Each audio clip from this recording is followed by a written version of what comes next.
اگر آپ کو معیشت ٹھیک کرنی ہے تو وہ صرف فائنانس منسٹر کا کام نہیں ہے، پوری حکومت اس میں اس کے عمل کی ضرورت ہے۔ دوسری بات یہ ہے کہ شوکت ترین صاحب نے جتنی بھی باتیں اب تک کی ہے وہ سارے لانگ ٹرم ایشوز ہیں۔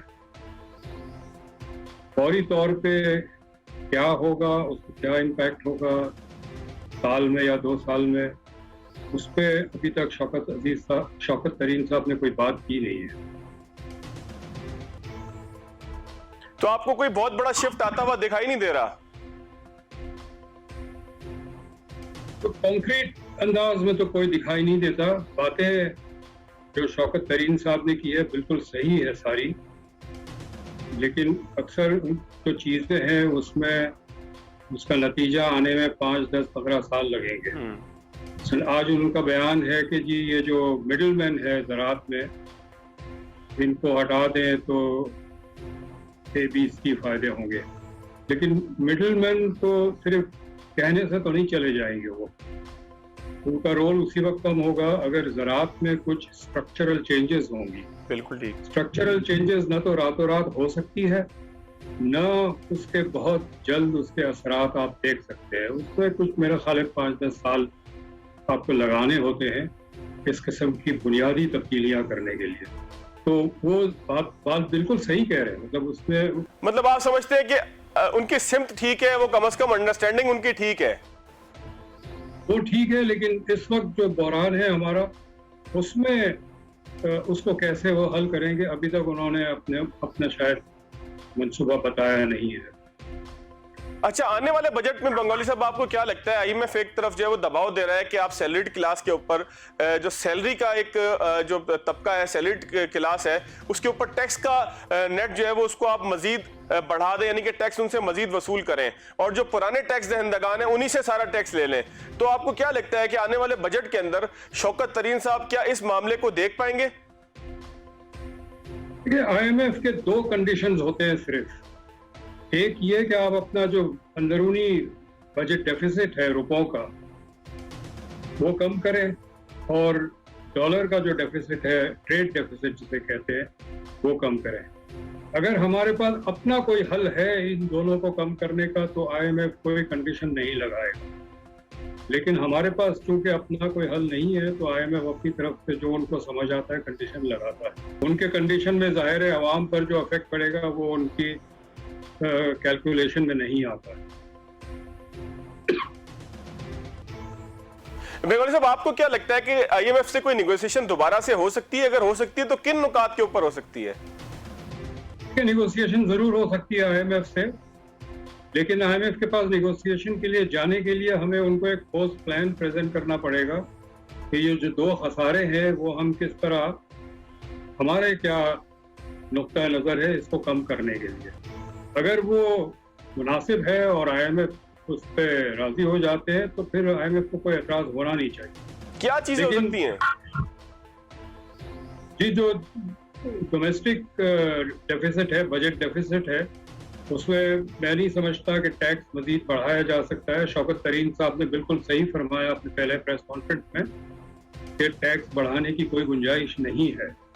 تو اگر ٹیکس بڑھانے کی گنجائش نہیں ہے تو پھر اخراجات ہی کم ہو سکتے ہیں۔ تو یہ ہم دیکھنا چاہتے ہیں کہ اس بجٹ میں حکومت کے اپنے جو غیر ترقیاتی اخراجات ہے، جس میں دفاع کے بھی نان کامبیٹ ایکسپینڈیچر ہے، اس میں کتنی کمی کی جاتی ہے۔ اگر 2-4% کم کر رہے ہیں اس سے کوئی فرق نہیں پڑے گا، ہمیں تقریباً 20% کی کمی کرنے کی ضرورت ہے، لیکن اگر ایک دم 20% نہیں کرتے ہیں تو 10% تو کم سے کم کرنا ہی پڑے گا۔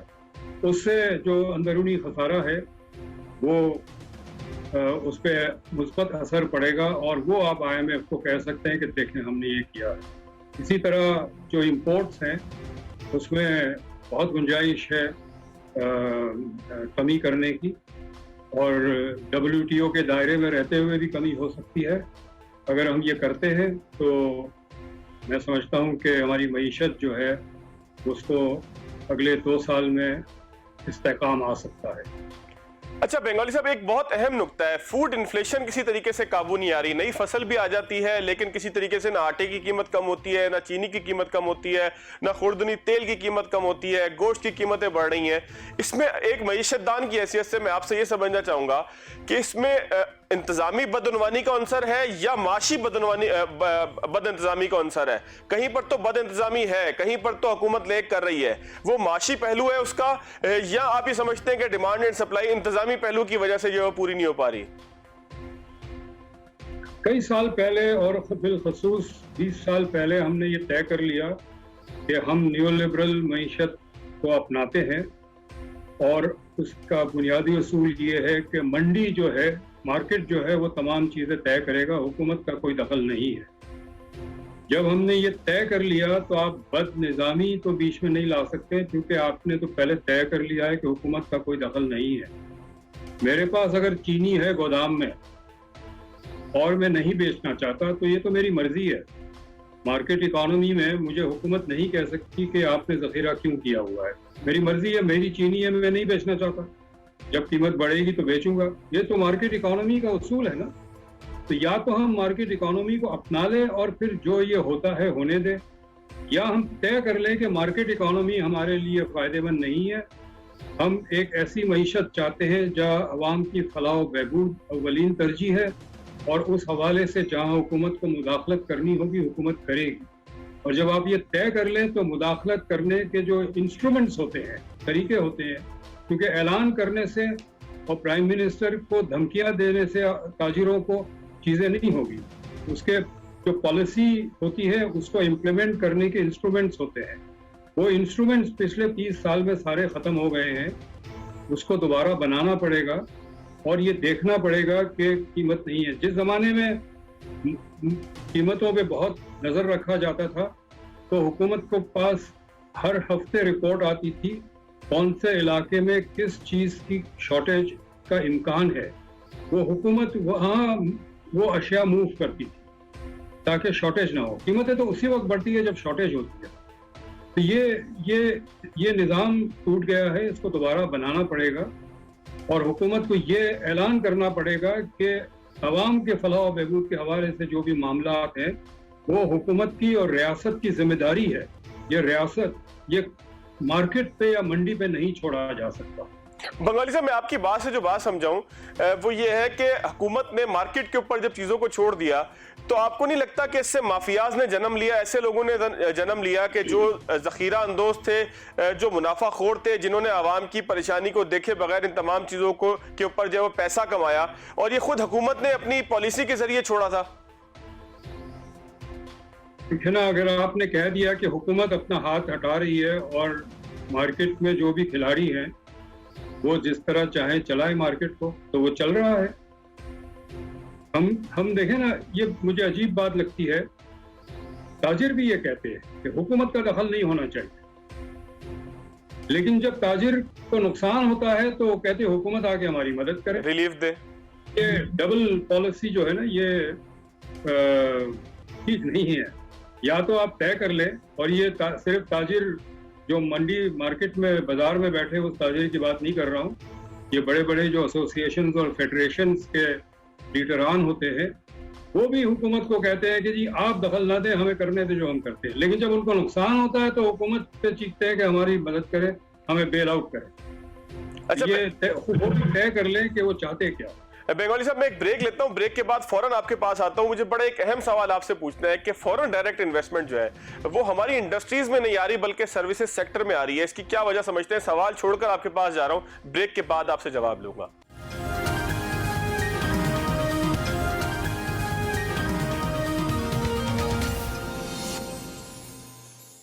بریک کے بعد ایک مرتبہ پھر خوش آمدید. کیسر بنگالی صاحب ہمارے ساتھ موجود ہیں. پاکستان کی معیشت کا خاص طور پہ بجٹ کے بعد کیا صورتحال ہوگی، شوکت ترین صاحب کی پالیسی کیا ہوگی، اس حوالے سے گفتگو ہو رہی تھی. بنگالی صاحب، ایک سوال میں آپ کے پاس چھوڑ کر گیا تھا کہ فورن ڈائریکٹ انویسٹمنٹ جس کی ہم بڑی خواہش کرتے ہیں، ہمیشہ سے کرتے ہیں، آج سے نہیں کرتے، وہ انڈسٹریز میں نہیں آ رہی. کیا ان کو ہماری انڈسٹری کے اوپر اعتماد نہیں ہے فورنرز کو؟ دیکھیے، جو پرائیویٹ سیکٹر ہوتا ہے، جو کاروبار کرتا ہے، ان کو نفع چاہیے، اور یہ کوئی